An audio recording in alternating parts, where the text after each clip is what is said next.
Have you ever been arrested or taken into custody for something you didn't do? I was arrested for what a U.S. assistant attorney indicated in the formal charges was a $1 million fraud case. I was fingerprinted, photographed and processed as an arrestee. I was held for 9 hours while they processed me. The USA alleged that I had, over the course of a few years, embezzled more than $1 million and that the amount could well be much more as they were still counting but at this point, couldn't locate the monies. I was only 36 years old and didn't have so much as a traffic ticket as an adult. I had a traffic ticket as a 16-year-old. I knew the federal agency I worked for was targeting me for opening my mouth about waste, fraud and abuse at the highest levels, but I never thought they would stoop so low as to make up charges and have the power to convince the USA to indict me. How wrong I was.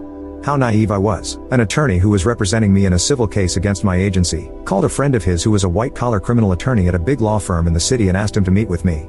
I didn't think the government would indict me, so we had a good chat, but during this chat he scared the dickens out of me and I ended up throwing up on him. He indicated that the federal government was surely going to indict me even with no proof, no evidence. I could get 10 years for each count of fraud. He said, they do it all the time. I had a career, but no money to pay his firm. He said, don't worry about it, we'll work something out.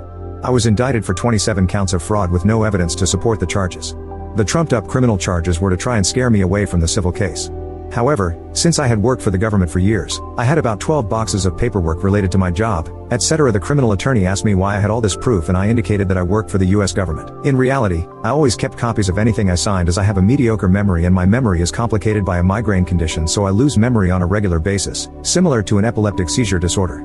Long story short, the federal judge threw out all the indictments with prejudice and lashed out at the USA, indicating if you ever bring a case such as this to me again, I'll have your law license revoked.